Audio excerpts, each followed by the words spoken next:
स्वामी समर्थ. जय जय स्वामी समर्थ. श्री स्वामी समर्थ. जय जय स्वामी समर्थ.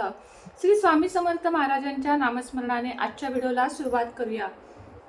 शुभ संध्याकाळ तुम्हा सगळ्यांना. कसे आहात तुम्ही सगळे? आशा व्यक्त करते स्वस्त असाल, मस्त असाल, स्वामींच्या सेवेमध्ये रममाण असाल. आता आजपासून सुरू होणाऱ्या मार्गशीर्ष महिन्याच्या सर्वप्रथम तुम्हाला खूप साऱ्या सगळ्या महिलांना, दादांना, ताईंना, सगळ्यांना खूप खूप शुभेच्छा. आजपासून सुरू होत आहे मार्गशीर्ष महिना आणि उद्या आलेला आहे पहिलाच गुरुवार. तर गुरुवार करताना काही गोष्टींचं तुम्हाला नियमांचं पालन करायचं आहे, काही चुका तुम्हाला करायच्या नाही आहेत. त्याचीच परिपूर्ण माहिती मी तुम्हाला आजच्या व्हिडिओमध्ये देणार आहे. गुरुवारची पूजा कशी मांडावी याचा ऑलरेडी व्हिडिओ आलेला आहे, कृपया तो जाऊन बघा. त्याप्रमाणे पूजा मांडा. अगदीच साधी आणि सोपी पद्धत मी तुम्हाला दाखवलेली आहे. कोणत्याही प्रकारची जास्त त्यामध्ये पद्धती किंवा काही मी सांगितलेलं नाही आहे. एकदम साधी सोपी पूजा सांगितलेली आहे. त्याप्रमाणे पूजा मांडा आणि त्याप्रमाणे तुम्ही सेवा करा. आता ज्या महिलांना वेळ नाही आहे पूजा मांडणी या करायला, ज्यांना वेळ नाही आहे त्यांनी फक्त देवघरातल्या लक्ष्मीची पूजा करा. धूप दीप म्हणजे जे काय फूल आपण वाहतो ते वाहा आणि तुपाचा दिवा लावून यातली फक्त कहाणी वाचा आणि आरती करा. इतकं केलं तरीही चालेल, असं काही नाही आहे.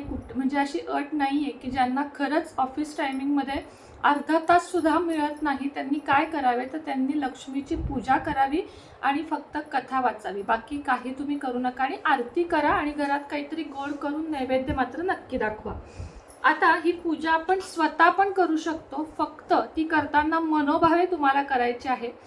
देवीचे तोंड पूर्वेकडे किंवा उत्तरेकडे तुम्हाला करायचे आहे. देवीची स्थापना करण्यापूर्वी घरातील जागा शक्यतो गाईच्या शेणाने सारवून घ्यावी. फरशी असल्यास स्वच्छ पाण्याने पुसून घ्यावी. ज्या ठिकाणी देवीची स्थापना करायची आहे त्या जागी चौरंग किंवा पाट तुम्हाला मांडायचा आहे. रांगोळी तुम्हाला काढायची आहे. थोडे गहू किंवा तांदूळ चौरंगाच्या किंवा पाटाच्या मध्यभागी वर्तुळाकार पसरून तुम्हाला ठेवायचे आहेत. मी व्हिडिओमध्ये दाखवलेले आहेत. त्या व्हिडिओची लिंक या व्हिडिओच्या खाली देते मी तुम्हाला डिस्क्रिप्शन बॉक्समध्ये, म्हणजे तुम्ही तो व्हिडिओ बघू शकाल. स्वच्छ घासलेला तांब्याचा एक तांब्या घ्यावा. पितळेचा किंवा तत्सम धातूचाही चालू शकतो. तो पाण्याने पूर्ण भरावा. त्यात एक सुपारी, एक नाणे, दुर्वा घालावी. 5 प्रकारच्या झाडांच्या 5 डहाळ्या किंवा 5 झाडांची प्रत्येकी 5 पाने कलशाच्या तोंडावर रचून नारळाची शेंडी वर राहील अशा प्रकारे नारळ ठेवावा. हळद कुंकवाची बोटे कलशाच्या बाहेरच्या बाजूला लावावीत. तांदूळ किंवा गहू पसरलेल्या चौरंगावर किंवा पाटावर हा कलश नीट ठेवावा. पुस्तकाच्या सुरुवातीला असलेले श्री महालक्ष्मीचे चित्र एका पुठ्ठ्यावर चिकटवून त्या चित्राची तसबीर होईल अशा तऱ्हेने कलशाला टेकवून ठेवावी आणि त्यानंतर मग आचमन करावे. आचमन करताना तुम्हाला माहिती आहे ओम केशवायन महा, ओम नारायण महा म्हणत तुम्ही हे केलं तरी चालेल, नाही केलं तरी चालेल. नंतर देवीला स्नान घालावे, म्हणजे लक्ष्मीला स्नान घालावे. हळदी कुंकू पुष्प देवीपुढे अगरबत्ती ओवाळावी. धूप दाखवून निरांजन ओवाळावे. देवीला नैवेद्य अर्पण करून झाल्यावर मनोभावे देवीची प्रार्थना करून मनात आपली काय इच्छा आहे ती सफल होण्याची विनंती करावी. त्याआधी गणपती पूजन सुद्धा तुम्हाला करायचं आहे. घंटी पूजन, दिव्याचं पूजन सगळ्यात आधी करायचं आहे. दिवा प्रज्वलित करून दिव्याचं पूजन करायचं आहे. देवीच्या चौरंगासमोर एक पाट मांडून त्यावर श्री महालक्ष्मी व्रताची कथा वाचावी. नंतर श्री महालक्ष्मी महात्म्य वाचावे. वाचताना दुसऱ्याकडून वाचून घेत असाल तर मन एकाग्र करून किमान ऐकावे. देवीला नैवेद्य अर्पण केल्यावर हात जोडून या पोथीत छापलेले श्री महालक्ष्मीला उद्देशून इंद्रदेवाने म्हटलेले नमन अष्टक म्हणावे. हे अष्टक म्हणण्यापूर्वी आपल्या मनात जी काही इच्छा असेल ती देवीला सांगून ती फलद्रूप व्हावी म्हणून देवीला विनंती करावी आणि निरांजन ओवाळून आरती करावी. रात्री महालक्ष्मीची पुन्हा पूजा करावी. गोड पदार्थाचा नैवेद्य दाखवावा. गाईला देण्यासाठी घास काढावा आणि तो गाईला घालावा. नंतर कुटुंबातील सर्वांनी भोजन करावे. दुसऱ्या दिवशी स्नान केल्यावर कलशातील डहाळ्या किंवा पाने वेगवेगळ्या 5 ठिकाणी ठेवावीत. कलशातील पाणी तुळशीत ओतावे. देवीची स्थापना केलेल्या जागी 3 वेळा हळदी कुंकू वाहून नमस्कार करावा. अशा प्रकारे प्रत्येक गुरुवारी एकूण 8 गुरुवार होईपर्यंत श्री महालक्ष्मीची पूजा करावी. आता हे जुन्या पुस्तकातली माहिती आहे की एकूण 8 गुरुवार करायचे आहेत. मार्गशीर्षात आपल्याला या वर्षी 5 करायचे आहेत. फक्त मार्गशीर्ष महिन्यातल्या पहिल्या गुरुवारपासून येणाऱ्या सर्व गुरुवारी हे व्रत करावे.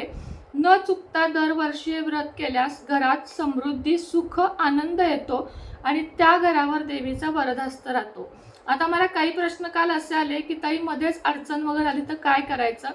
तर आता एक तरी प्रत्येकीचा गुरुवार शक्यतो जाणार आहे, एक तरी गुरुवार जातो.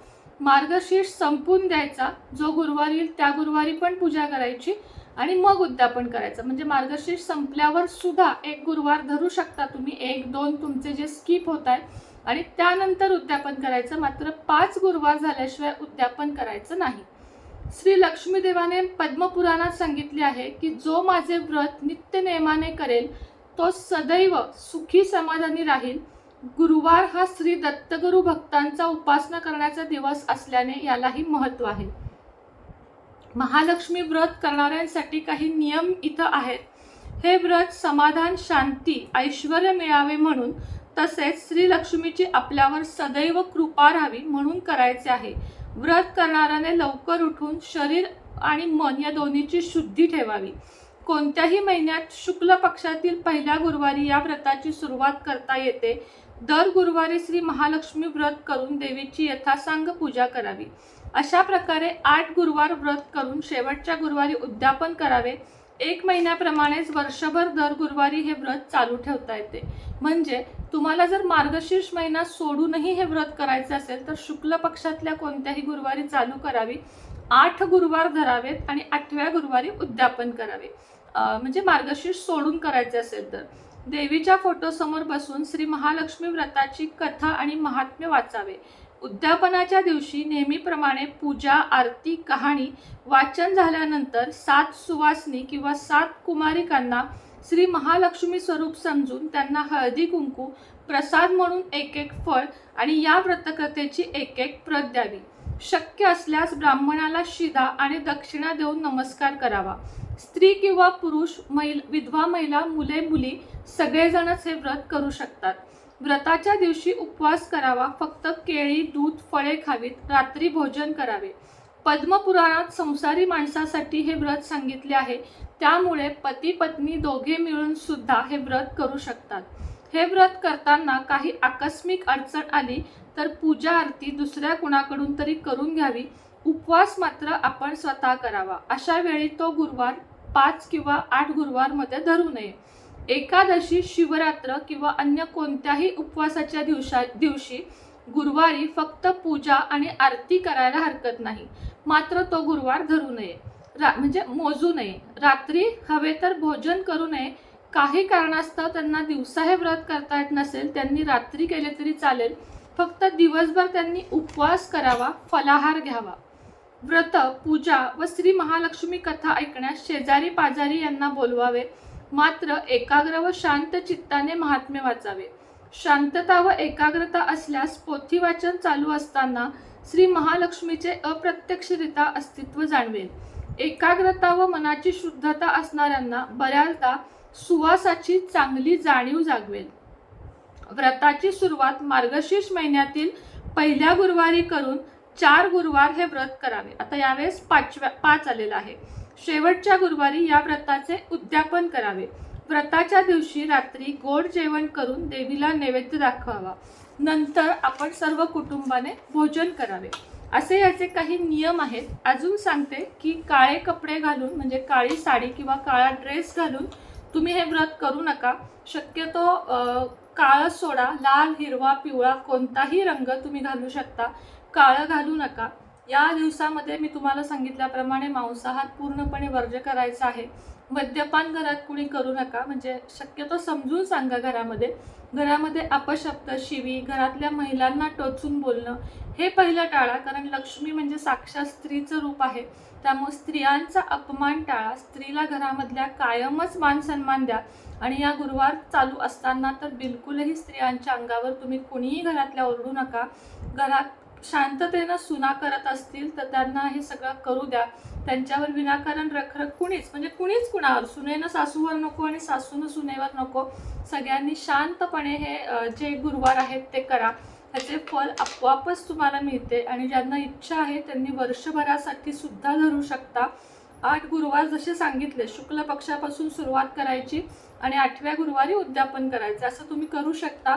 आणि फक्त मार्गशीर्ष महिना सुद्धा करू शकता. आता आपण सगळे स्वामी भक्त आहोत, त्यामुळे आपल्याला स्वामींचे गुरुवार करायचे असतात, त्यामुळे हे गुरुवार करणं थोडं अवघड जातं.